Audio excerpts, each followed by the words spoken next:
Salutations à YouTube et aujourd'hui, qu'est-ce qu'on va faire?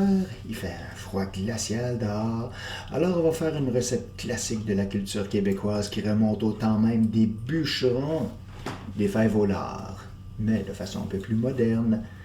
Pour commencer, j'ai laissé en fait ici, vous pouvez le voir, j'ai laissé tremper beaucoup de haricots blancs toute la nuit. En fait, oui, il y en a beaucoup, je m'en avais une quantité phénoménale, c'est sûr qu'on va en congeler. Bon, on va essayer de placer le trépied sur le comptoir. J'ai un tout petit trépied, c'est pas évident. Mon comptoir est surchargé pour le moment.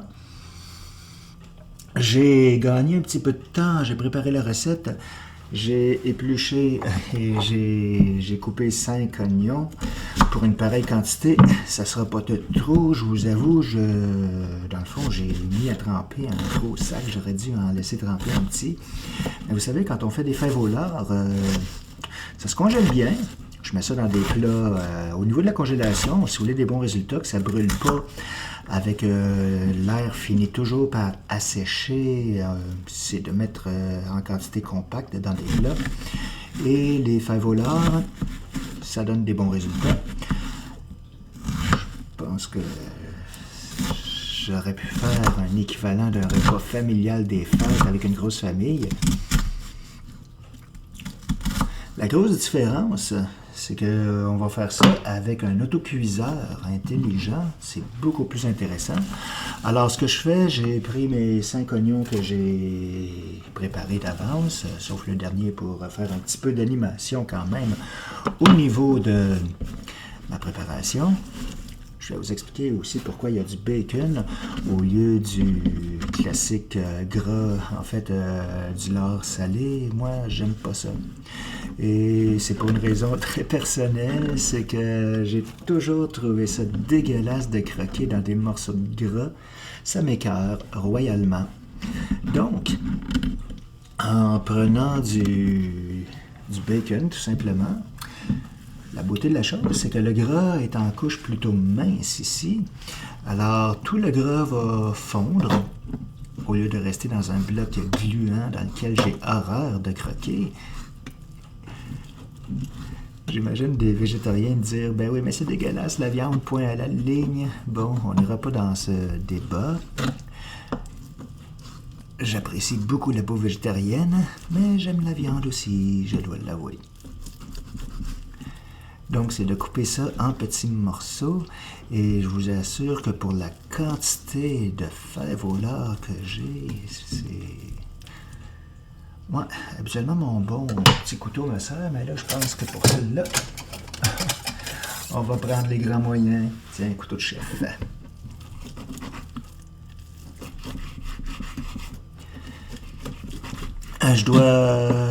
Comme c'est une recette où on prépare tous les ingrédients, et par la suite, on laisse cuire. C'est pendant que je prépare tout ça que je vais vous expliquer. En fait, dans l'autocuiseur, la première fois que j'ai fait ce genre de recette, je me suis vite rendu compte, il y a un bouton déjà préprogrammé qui laisse cuire pendant une demi-heure. C'est vraiment pas assez. Les haricots étaient encore blancs dans un jus et en vérité, c'est plutôt 4 fois que je répète le cycle. Mais 2 heures, c'est quand même très raisonnable. Si vous faites cuire ça à la mijoteuse, c'est un bon 4 heures, 5 heures, voire plus. Et c'est aussi une bonne économie d'électricité, je dois vous avouer, un autocuiseur, comparé à la grosse cuisinière. Quoique avec une journée aussi glaciale qu'aujourd'hui, je vous avoue que ça amène plus de chaleur dans la maison, ce qui n'est pas désagréable. Bon, j'ai presque fini de couper mon bacon. J'ai fait le saut d'ailleurs, le prix du porc, c'est pas le plus luxueux et le plus gros paquet, mais j'ai quand même payé ça 10$ pour du bacon. Il y a des temps où c'est pas si longtemps, pas si loin, où c'était beaucoup moins cher. Bon, d'accord, j'ai les mains trop dégueulasses maintenant de grès pour toucher à mon téléphone. On va se réessayer un petit peu. Je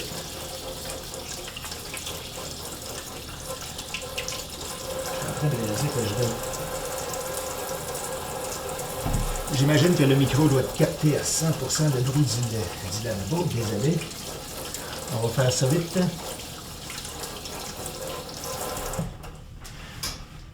Ensuite, j'ai une tasse de cassonade. Ah bon, ça c'est énorme. J'en ai jamais fait tant que ça. Je vais ajouter une petite touche de sirop d'érable aussi.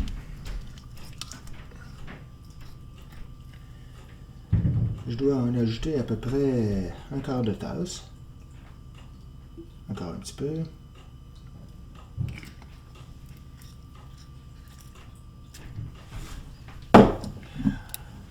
On ajoute du ketchup. Moi, j'ai une petite préférence pour le piquant, alors ça va donner un petit côté supplémentaire intéressant. Regardez, je vais essayer de vous montrer dans le chaudron comment ça se passe. À la bonne franquette, pas de mesure. J'ai toujours fait les fèves au lard comme ça. Désolé. Maintenant, c'est très pratique quand même, ce format avec le bouchon qui s'auto-referme. On dit d'ajouter aussi un petit peu de mayonnaise. Oui, excusez le lapsus, je voulais dire de la moutarde de Dijon.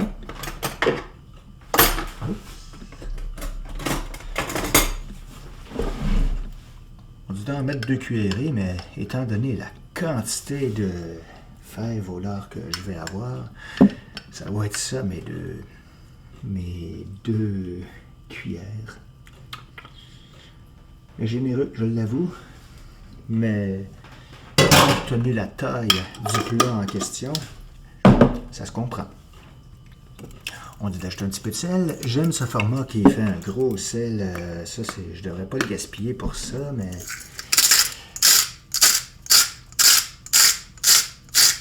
C'est un format que j'apprécie beaucoup pour faire cuire des plats de viande avec des épices, faire un beau mélange. Et on dit aussi de saupoudrer un petit peu de poivre en grains. Oui, je sais, je vous dis que j'improvise. On dit, c'est que j'ai regardé une recette de Ricardo pour m'inspirer et j'y vais à ma manière. Mes ingrédients sont mélangés. Ça donne ça. Maintenant, je vais vous revenir avec le téléphone en main. On a tellement d'ingrédients dans ça, c'est fou. Je pense qu'il va falloir que je rajoute un petit peu d'eau parce qu'il va manquer de liquide. J'essaie de brasser autant que possible. J'ai du mal à vous tenir le téléphone et la cassonade aussi, ça fait longtemps que je l'ai. Elle est vraiment dur, mais ça va tout se mélanger dans l'autocuiseur.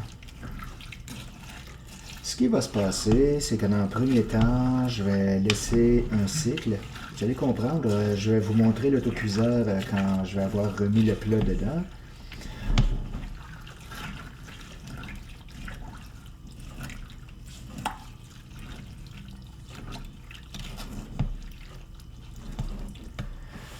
D'après la couleur, je vois que j'ai vraiment pas ajouté assez de ketchup.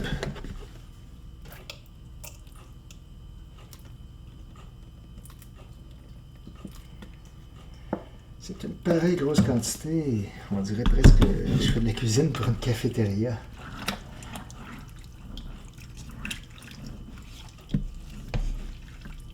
J'ai déjà mis de la mélasse d'ailleurs là-dedans. Ça donne de très bons résultats aussi. Il y a plusieurs manières, il y a plusieurs recettes.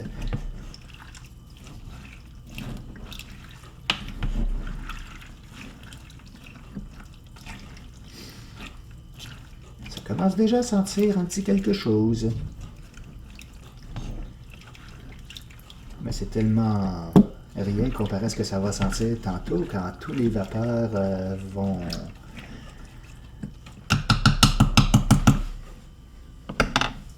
s'infuser dans la maison. Je suis en train de réaliser qu'il faudrait que je rajoute un petit peu d'eau, mais que je dois pas trop en mettre, sinon, comme c'est un autocuiseur, j'ai peur que ça passe à travers le bouchon.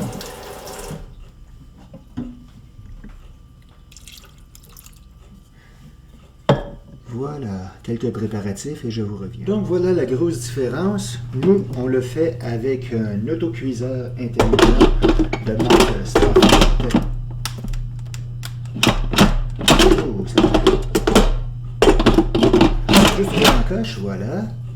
Donc, on a, comme le bon vieux Presto à l'époque, oui, on disait un Presto, ici la coche pour laisser passer la vapeur. Et c'est beaucoup plus sécuritaire que l'ancien Presto où ma mère disait qu'on pouvait passer un poulet par le petit trou à nous faire. Quand j'étais petit, elle disait ne se touche surtout pas au petit bouton en haut. Donc, vous voyez, un autocuiseur intelligent, j'ai le bouton ici pour les beans chili haricots. On appuie une demi-heure et j'ai pas besoin de m'occuper de rien. Ça va s'occuper de préchauffer, de faire cuire, de relâcher ensuite et garder au chaud. Évidemment, je vais vous montrer ce qui va savoir passer après une demi-heure. Vous allez voir que ça ne sera pas assez cuit. Ça va me permettre de le brasser un petit peu. Mais après 4 cycles, je devrais avoir atteint le niveau parfait de fèves au lard très savoureuse. Alors, on laisse la machine travailler. Je vais faire d'autres petites occupations dans mon appartement et on se revoit dans une demi-heure. Donc, voilà de quoi ça a l'air après une demi-heure de cuisson déjà. En fait, comme vous voyez, c'est vraiment près du bord. Lorsque le cycle a été terminé, il faut bouger le petit bouchon pour retirer la pression, vous savez, parce qu'il y a énormément de pression là-dedans. On va revenir à ça, ce petit bouchon-là. Vous voyez, c'est ça ici. Là. Donc, quand la cuisson est terminée, on doit ramener ça ici pour que la pression puisse ressortir. Et comme j'étais très près du bord, ben, il n'y avait pas juste de la vapeur qui sortait, là, il y avait des gouttes d'eau, ça avait l'air d'un mini geyser. Si j'avais mis un petit peu plus de liquide, je pense que j'aurais complètement splashé mon plafond. Oui, c'est vrai. À l'époque, c'était beaucoup moins sécuritaire. En plus, ce qu'on appelait les bons vieux Presto. Ma mère me disait constamment, quand elle se servait de cet appareil-là, de jamais toucher à ce petit bouton-là, qu'il y avait tellement de pression là-dedans. Je fais du bruit, là. Il y avait tellement de pression que si on faisait cuire un poulet, on passerait au travers le bouchon. Moi, je suis tellement impressionné, c'est sûr que j'ai jamais osé. Mais bon. Comme vous avez pu voir, c'est encore très pâle. Alors, on va y aller pour un deuxième cycle. Et on verra bien ce que ça va donner. J'ai rajouté un petit peu de ketchup lorsque j'ai ouvert le couvert. Je trouvais que c'était trop pâle. Oui, on peut réajuster après tout, pourquoi pas, afin de se donner... Comment dire, je déparle là, hein? C'est-à-dire que quand je cuisine, j'improvise toujours. Alors, avec des fèves au lard, je finis toujours par ajouter un petit quelque chose en cours de cuisson. Alors, on se revoit au prochain cycle. Oh, après une demi-heure, ça commence à prendre forme, hein? Oh, désolé pour la vapeur. Ça a l'air cuit, mais...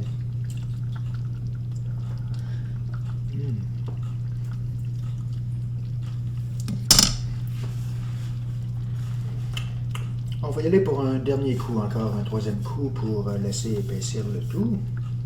Et je pense que ça devrait être prêt. Actuellement, j'ai toujours mis la mélasse là-dedans, ce qui fait des fèves au lard beaucoup plus foncées. J'en ai jamais fait d'aussi pâle. Hein? Voilà. Alors, probablement pour la dernière fois.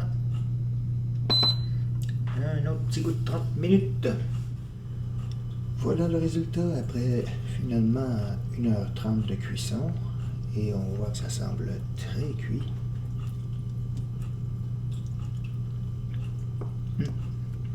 C'est terriblement chaud. Mais oui, c'est vraiment bien cuit et je vais attendre que ça refroidisse avant de donner mon impression finale. Bon, on est rendu à la dégustation. Pour résumer, le fait d'avoir rajouté un petit peu d'eau, on a juste une consistance parfaite. Son pâle comparé à ce que je fais habituellement, c'est que je voulais pas trop imprégner le goût de sirop d'érable dans une tonne de ketchup. Que ça goûte.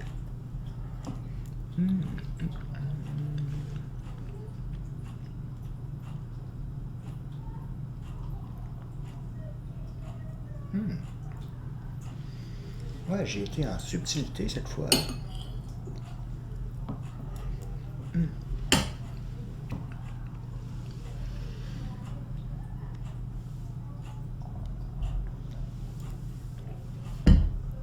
C'est bien cuit. Et puis comme vous voyez, moi je vous disais que j'ai horreur de mastiquer du gras de porc. J'ai un petit morceau de bacon ici. Le gras s'est mélangé avec les fèves au lard et tout. Il reste juste des petits morceaux de viande.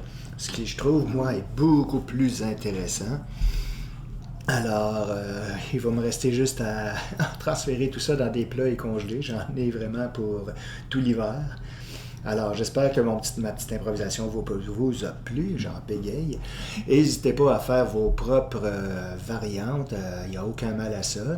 De toute façon, moi-même, quand je fais des fèves au lard, c'est jamais 2 fois la même recette. Et ça réchauffe. Comme une bonne journée froide comme aujourd'hui, ça fait une bonne chaleur en dedans. C'est très réconfortant comme plat. Un grand classique de la culture québécoise et salutations!